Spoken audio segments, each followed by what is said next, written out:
اس سلسلے کو ہم آگے لے کر بڑھتے ہیں۔ جیسا کہ پہلے میں نے پوڈ کاسٹ کے شروع میں ذکر کیا تھا کہ طب نبوی کے حوالے سے کون سی ایسی 5 جڑی بوٹیاں ہیں جو نبی کریم صلی اللہ علیہ وآلہ وسلم خود پسند فرماتے تھے، اور ہم اپنی زندگی میں ان 5 جڑی بوٹیوں سے کیسے فائدہ حاصل کر سکتے ہیں، تو یہ بھی جانتے ہیں۔ جی آپ ناظرین کو بتائیے گا۔ جی، آپ نے 5 کہہ دی ہیں۔ یہ تو موضوع اتنا وسیع ہے کہ ایک نشست میں ایک اگر دوائی پہ یا غذا پہ بات کر لی جائے، مکمل ہو جائے تو بڑی بات ہے۔ فی الحال مختصر یہ ہے جی کہ پہلے تو بالکل، میں نے عرض اختصار کے کیا ہے ساتھ آپ پہلے ناظرین میں کو نے عرض بتائیے۔ کیا تھا کہ ایک تو یہ ہے کہ سنی سنائی باتوں پر عمل نہ کریں، بالکل احتیاط کریں۔ کلونجی ایک مزاج میں ہے، آپ نے بات کی تھی، اسی سلسلے کی کڑی چل پڑی تھی کہ کلونجی ایک مزاج میں ہے۔ کلونجی کا مزاج جو ہے وہ اس کو ہم لوگ جو اپنی زبان میں عام لوگوں کے لیے بتا رہا ہوں طب کے حوالے سے ہٹ کے، یہ خشک اور گرم ہے۔ صحیح۔ اور اس میں یاد رکھنے کی جو چیز ہے کہ ہر بیماری کے لیے جو بتایا گیا شفا ہے وہ اس حوالے سے ہے کہ اگر معالج تجویز کرتا ہے، ہاں جی، خود سے بندہ نہیں تجاویز کر اگر سکتا یا آپ خود کو سے پتہ کھانے ہی لگ دیکھیں پڑے۔ آپ لوگ ہیں، میرا خیال ہے کتنے لوگ ہوں گے جانتے ہوں گے کہ جی جگر کا وزن کتنا ہے، اس کے لوب کتنے ہیں، ہاں اس کا جی سائز کتنا ہے، اس کے اندر بیماریاں کتنی واقع ہوتی ہیں، اور اس کی جو اناٹمی ہے، جو اس کے علاوہ اس کے اندر فزیالوجی ہے، کتنے لوگ ہیں اپنی مرضی سے آپ کبھی بھی خود تشخیصی سے علاج نہیں کر سکتے کہ بالکل آپ یہ میں لے لوں۔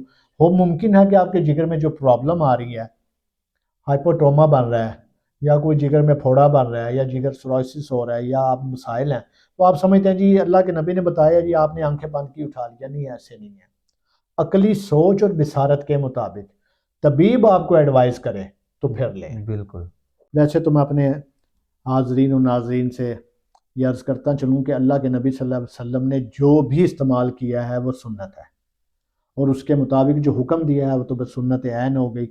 تو اسی طرح کوئی 5 مخصوص قسم کی چیزیں نہیں ہیں جس طرح آپ نے کہا ہے، اس کے علاوہ بھی بہت ساری چیزیں ہیں، خیر ہم ان پر بھی بات کریں گے۔ فی الحال تو کلونجی جو ہے اس کو ایسے سمجھ لیں کہ ایسے لوگ جو اعصابی کمزوری کا شکار ہیں، جن کا مزاج بلغمی ہے اور ٹھنڈ کے مریض ہیں، ان لوگوں کے لیے کلونجی مناسب ہے۔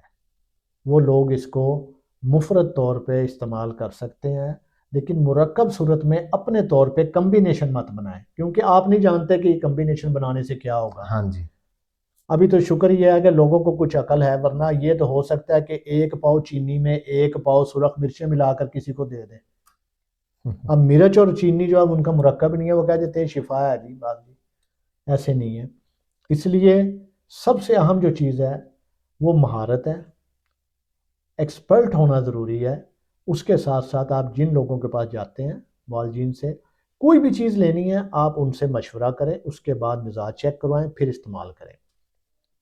وہ لوگ جن لوگوں کو پرابلمز ہیں، خاص طور پہ ایک اور بھی سمجھ لیں، پھر اور باتیں آ جاتی ہیں، کلونجی جو ہے یہ بیج ہے، جی جی بالکل یہ بیج ہے، اور کلونجی میں سے تیل بھی نکلتا ہے، اور یہ جو بیج ہوتے ہیں یہ کسی بھی صورت میں جب آپ استعمال کرتے ہیں اندر جا کر یہ خون کو گاڑھا کرتے ہیں۔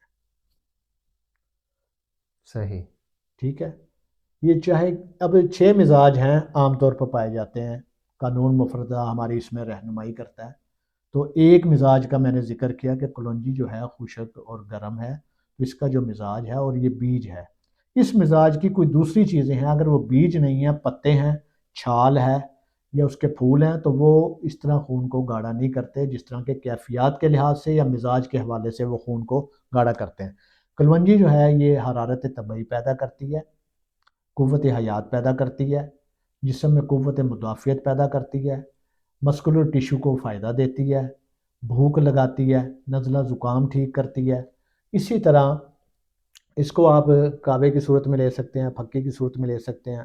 ہمارے یہاں مختلف جگہ پہ لوگوں نے کلونجی کو پھکی کی صورت میں ایڈ کر لیا ہے، جبکہ میں یہ عرض کروں گا کہ آپ اسی طرح آنکھیں بند کر کے مت لیں، آپ بالکل صرف پھکی کو لیں، لیکن کلونجی کی پھکی کو اس طرح ایڈ نہ کریں جب تک آپ کو یہ علم نہ ہو کہ یہ میرے لیے فائدہ مند ہے یا نقصان نہیں دہ ہے۔ بالکل کلونجی جو ہے اس کے بارے میں جو مختصر جو تعارف ہے وہ میں اس کی جو تفصیل بتائے دے رہا ہوں کہ مزاج بھی اور اس کے ساتھ ساتھ کلنجی جو ہے اس کے جو مضر اثرات ہیں اس میں یہ ہے کہ جگر کو خراب کرتی ہے، بلڈ پریشر ہائی کرتی ہے، خون گاڑھا کرتی ہے، گردوں کی سوزش کا باعث بنتی ہے۔ یہ اس صورت میں ہے کہ جب آپ بلا روک ٹوک بلا تشخیص استعمال کرتے ہیں اور اس کی مقدار حد تجاوز کرتے ہیں، اس کی مقدار سے بڑھ کے آپ استعمال کرتے ہیں، پھر یہ خرابیاں پیدا ہوتی ہیں۔ اگر آپ میانہ روی اختیار کریں گے، اعتدال سے چلیں گے اور مشورے سے چلیں گے جو جس بندے کا شعبہ اور فنی مہارت ہے اس کے حوالے سے، پھر امید ہے کہ آپ کے لیے آسانیاں ہوں گی، اور اللہ کریم سب کے لیے آسانیاں فرمانے والا ہے۔ ناظرین، جیسا کہ ندیم صاحب نے کلونجی کے بارے میں بتایا ہے کہ بغیر تشخیص کے آپ کبھی بھی اسے استعمال نہ کریں، تو یہ یقیناً بالکل پکی اور سچی بات طبیب ندیم صاحب نے بتائی ہے، اور یہ آپ ناظرین نوٹ کر لیں اس بات کو۔ کلونجی میں یقیناً شفا بھی ہے، لیکن آپ بغیر چیک کروائے یا آپ کسی طبیب سے مشورہ کیے بغیر آپ اسے استعمال نہ کریں۔ تو انشاءاللہ آگے لے کر ہم اپنے ایپیسوڈ کو چلیں گے۔ نیکسٹ ایپیسوڈ میں آپ مزید جو ہے وہ کلونجی کے بارے میں بتائیں گے۔ ابھی بہت تفصیل کے ساتھ گفتگو کی ہے کلونجی کے بارے میں، تو جو نیکسٹ جڑی بوٹیاں ہیں ان کے بارے میں بھی طبیب ندیم تیمور صاحب سے ہم جانیں گے۔ تو انشاءاللہ ملتے ہیں ہم اپنے اگلے نیکسٹ ایپیسوڈ میں۔ تب تک کے لیے اپنے میزبان حافظ حماد کو اجازت دیجیے۔ اللہ رب العزت آپ سب کا حامی و ناصر ہو۔